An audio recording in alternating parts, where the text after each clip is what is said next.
Hi everyone, welcome to the woman of honour series. ഇന്ന് എല്ലാവർക്കും ഒരു നമസ്കാരം പറഞ്ഞുകൊണ്ട് ഈ വീഡിയോയിലേക്ക് പ്രവേശിക്കുകയാണ്. അതായത് പലരും വിചാരിക്കുന്നത് ധാരാളം പണമുണ്ടെങ്കിൽ, സുഖസൗകര്യങ്ങളൊക്കെ ഉണ്ടെങ്കിൽ നമ്മളുടെ ജീവിതം ഹാപ്പി ആയിട്ടിരിക്കുമെന്നാണ്. ഇന്നത്തെ പ്രത്യേകിച്ച് നമ്മുടെ യുവതലമുറ പണത്തിന് കൂടുതൽ ഇമ്പോർട്ടൻസ് കൊടുക്കുകയും ബന്ധങ്ങൾക്കും അതുപോലെ മറ്റുള്ള കാര്യങ്ങളെ കഴിഞ്ഞ് കൂടുതലായിട്ട് അവർ സുഖസൗകര്യങ്ങളും മറ്റുള്ള ദേശങ്ങളിലുള്ള ജീവിത സാഹചര്യങ്ങൾക്കൊക്കെയും വളരെയധികം ഇമ്പോർട്ടൻസ് കൊടുത്തുകൊണ്ട് നാട് വിട്ട് മറ്റൊരു സ്ഥലത്തേക്ക് കുടിയേറുന്നതായ ഈ അവസരമാണല്ലോ. നാട്ടിൽ മാതാപിതാക്കൾ, ചിലയിടത്ത് മാതാപിതാക്കൾ മാത്രമേ കാണത്തുള്ളൂ, മറ്റു ചിലയിടത്ത് കൂട്ടുകുടുംബമാണെങ്കിൽ ഇപ്പോൾ കൂട്ടുകുടുംബങ്ങളൊന്നും കാണാൻ തന്നെ ഇല്ലെന്നാണ് എനിക്ക് തോന്നുന്നത്. എന്തായാലും ടോട്ടലി പറയാൻ വരുന്നത് പണവും പ്രതാപവുമല്ല നമുക്ക് സന്തോഷം തരുന്നതിൽ എല്ലാ കാര്യങ്ങളും, അതിൽ വേറെയും ചില കാര്യങ്ങളുണ്ടെന്ന് പറയാനായിട്ടാണ് ഞാൻ ആഗ്രഹിക്കുന്നത്. പ്രത്യേകിച്ച് നമ്മൾ ജീവിക്കുന്നത് ഇന്നത്തെ ദിവസത്തിൽ നമ്മൾ പ്രസൻറ്റ് മൊമെൻറ്റിൽ ജീവിച്ചാൽ നമുക്ക് നമ്മുടെ ജീവിതം അത് സന്തോഷമായിട്ട് അതൊരു ബ്യൂട്ടിഫുൾ മനോഹരമാക്കുവാനായിട്ട് സാധിക്കുകയുള്ളൂ. നമ്മൾ പാസ്റ്റിൽ ജീവിച്ചാൽ നമുക്ക് വറിയായിരിക്കും, ഫ്യൂച്ചറിനെ കുറിച്ചും വറിയായിരിക്കും. ഇന്നത്തെ ദിവസം ജീവിച്ച് ഇന്നത്തെ ഈ മൊമെൻറ്റിൽ നമ്മൾ സന്തോഷം കണ്ടെത്തുന്നെങ്കിൽ അതാണ് നമുക്ക് പ്രയോജനമുള്ളതും. രണ്ടാമതായിട്ട് നമുക്ക് സന്തോഷവും സ്നേഹവും, അതായത് ഈ പോസിറ്റീവ് എമോഷൻസ് പ്രകടിപ്പിക്കാനായിട്ടുള്ള കഴിവ് എല്ലാവർക്കും ഇല്ലയെന്നറിയാം. എങ്കിലും നമ്മളെ കൊണ്ട് ആവുന്നത്ര നമ്മൾ പോസിറ്റീവായിട്ടുള്ള എമോഷൻസ് പ്രകടിപ്പിക്കണം. അതായത് സ്നേഹം പ്രകടിപ്പിക്കുക. അത് ചിലർക്ക് ഇഷ്ടമായെന്നിരിക്കും, ചിലർക്ക് ഇഷ്ടമായില്ലെന്നിരിക്കും. ഒന്നുമില്ലെങ്കിലും നമ്മൾ ഒരു ഹഗ് കൊടുക്കുക. നമ്മുടെ നാട്ടിലത് എല്ലാ ദേശത്തും ഉണ്ടോയെന്ന് എനിക്കറിയത്തില്ല. എങ്കിലും നമ്മൾ ഹഗ് ചെയ്യാൻ പറ്റുന്നവരെ ഹഗ് ചെയ്യുക, അല്ലാത്തവർക്ക് ഒരു ഷേക്ക് ഹാൻഡോ അല്ലെങ്കിൽ ഒരു സ്മൈലോ കൊടുത്ത് നമ്മൾ പോസിറ്റീവ് എമോഷൻ പാസ് ചെയ്യുക എന്നുള്ളതാണ്. അതേപോലെ തന്നെ മറ്റൊന്നാണ്, മനസ്സിൽ ഒന്നും വെച്ചുകൊണ്ട് ഇരിക്കരുത്. അതായത് നമ്മളോട് ദോഷം ചെയ്തവരായിരിക്കാം, അല്ലെ നമ്മളെ ഉപദ്രവിച്ചിട്ടുള്ളവരായിരിക്കാം. നമുക്ക് അവരോട് ക്ഷമിക്കുവാനായിട്ടുള്ള ഒരു മനസ്സ് അത്ര ഈസിയല്ല. എന്നാലും അത് നമ്മൾ കുറേശ്ശെയായിട്ട് മനസ്സിൽ നിന്ന് എടുത്ത് കളഞ്ഞ് നമ്മുടെ മനസ്സിനെ ക്ലിയർ ചെയ്താലേ നമുക്ക്, അല്ലെങ്കിൽ അത് വെറുതെ നമുക്ക് സ്ട്രെസ്സാകും. ക്ഷമിക്കാനും പൊറുക്കാനുമുള്ള ആ കഴിവ് നേടാനായിട്ട് നമ്മൾ ശ്രമിക്കണം. പ്രത്യേകിച്ച് നമ്മൾ യോഗ പോലുള്ള ധ്യാനം പോലുള്ള കാര്യങ്ങളൊക്കെ ചെയ്യുമ്പോൾ ആ മെഡിറ്റേഷനിൽ കൂടി നമുക്ക് പല കാര്യങ്ങളും എടുത്ത് കളയുവാനായിട്ട് സാധിക്കുന്നതാണ്. അതുപോലെ തന്നെ മറ്റൊരു കാര്യമാണ്, നമ്മളിൽ പലരും നോ എന്ന് പറയാൻ, അതായത് പറ്റില്ല എന്ന് പറയാനായിട്ട് ഭയപ്പെടുന്നവരും, അതെങ്ങനെയാണ് പറയുക അവരോട്, അല്ലെങ്കിൽ ഇതെനിക്ക് സാധിക്കത്തില്ലെന്ന് എങ്ങനെയാണ് പറയുക എന്നൊക്കെ ഇങ്ങനെ ഒരുമാതിരി ഉരുണ്ട് കളിക്കുന്ന പോലുള്ള പരിപാടികളൊക്കെ കാണിക്കുന്നത് കാണാം. പക്ഷേങ്കിൽ നമ്മൾക്ക് നമ്മുടെ നല്ലതിന് പറയുകയാണെങ്കിൽ കമ്മ്യൂണിക്കേഷനിൽ നോ പറയേണ്ടടുത്ത് നമ്മൾ നോ പറഞ്ഞ് സ്റ്റോപ്പ് ചെയ്യുന്നതാണ് ഏറ്റവും നല്ലത്. അല്ലെങ്കിൽ അത് നമ്മളെ ബാധിക്കുന്ന പ്രശ്നങ്ങളായി പിന്നീട് മാറുന്നതാണ്. അതുപോലെ തന്നെ മറ്റൊന്നാണ്, നമ്മളെപ്പോഴും ജെന്യൂൻ ആയിരിക്കണം. അതായത് നമ്മളുടെ മനസ്സിൽ കളങ്കമില്ലാതിരിക്കണം. കളങ്കമില്ലാതിരിക്കുന്നിടത്ത് ദൈവം വസിക്കത്തുള്ളൂ. കളങ്കമില്ലാതിരിക്കുമ്പോഴാണ് നമ്മളുടെ ഹൃദയത്തിനുള്ളിൽ ഓണസ്റ്റി, അതുപോലെ തന്നെ ആ സിംപ്ലിസിറ്റി, ഒരു എന്താ പറയുക, താഴ്മ, ഹംബിൾനെസ്സൊക്കെ, അതൊക്കെ നമ്മുടെ സ്വഭാവത്തിൻ്റെ ഭാഗങ്ങളായി മാറുന്നു. അപ്പോൾ നമ്മൾ മനസ്സിനെ കളങ്കമില്ലാതെ സൂക്ഷിക്കുക, ജെന്യൂനായിരിക്കുക എപ്പോഴും. മറ്റൊന്നാണ്, നമ്മൾക്ക് ഊർജവും ഉത്സാഹവും തരുന്നതായ കാര്യങ്ങൾ നമ്മൾ ചെയ്യുക.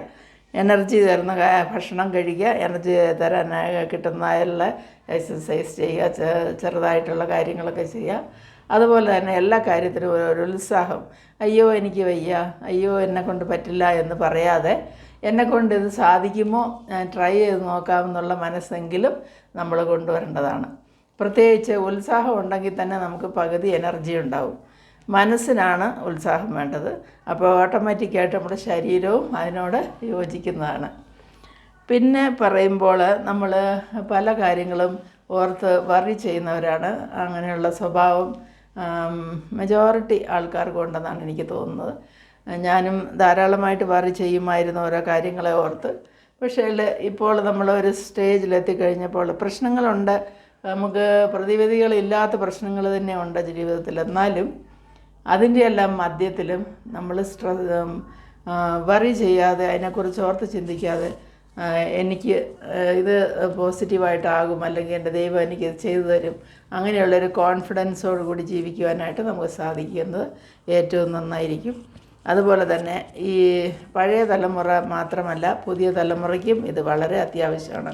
പ്രത്യേകിച്ച് പറയുമ്പോൾ പുതിയ തലമുറയ്ക്കൊരു ചിന്തയുണ്ട്, പഴയവർക്കൊന്നും അറിയത്തില്ല, അല്ലെങ്കിൽ പേരൻസിനൊന്നും അറിയില്ല, അല്ലെങ്കിൽ പഴയ ആൾക്കാർക്ക് ഇത്ര കാര്യങ്ങളെ കുറിച്ചൊന്നും വിവരമില്ല എന്നൊക്കെ.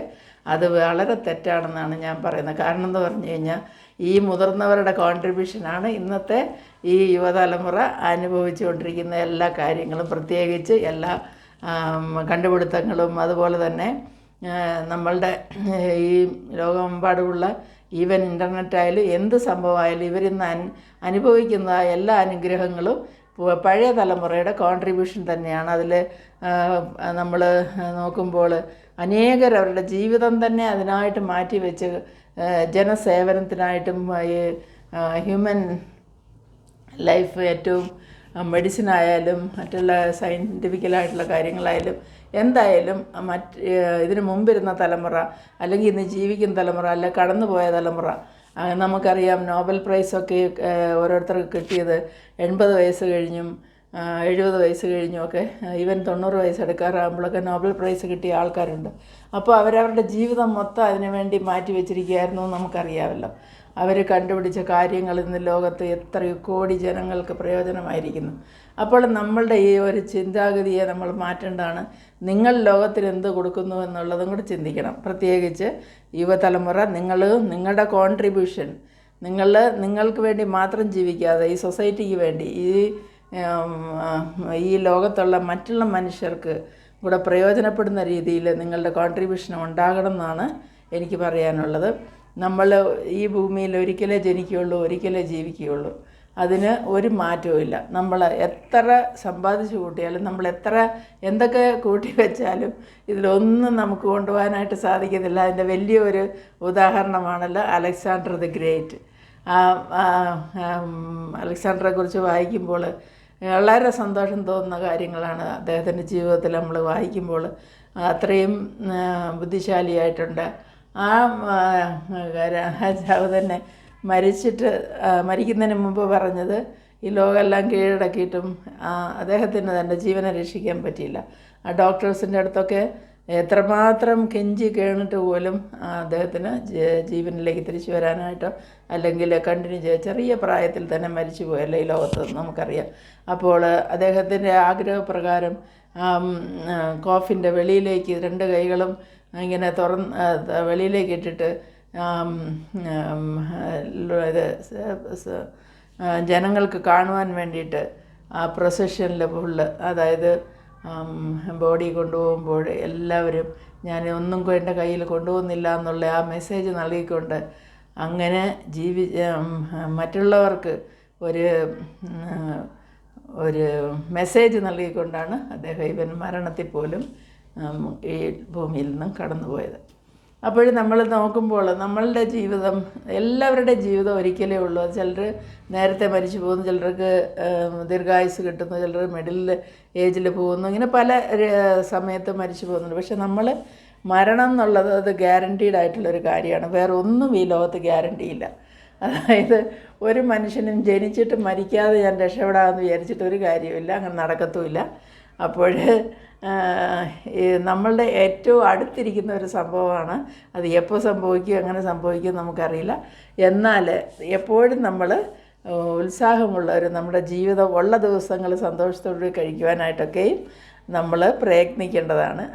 അതേപോലെ തന്നെ നമ്മുടെ സൊസൈറ്റിക്കും നമ്മുടെ കൂടെയുള്ളവർക്കും ജീവിത സഹപങ്കാളിക്കും നമ്മുടെ മക്കൾക്കും സഹപാഠികൾക്കും എല്ലാവർക്കും പ്രയോജനപ്പെടുന്ന ഒരു വ്യക്തിത്വമായിട്ട് മാറാനായിട്ട് ചെറുതായിട്ടെങ്കിലും ഒരു ചെറിയ കാര്യമെങ്കിലും നമ്മളെക്കൊണ്ട് സാധിക്കണമെന്നാണ് എൻ്റെ ആഗ്രഹം.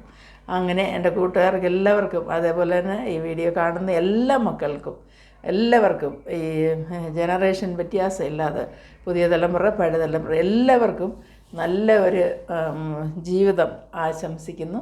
എല്ലാവരെയും ദൈവം അനുഗ്രഹിക്കട്ടെ. അതോടൊപ്പം എല്ലാവർക്കും സന്തോഷമുള്ള ഒരു സുദിനം ആശംസിക്കുന്നു. Bye to all.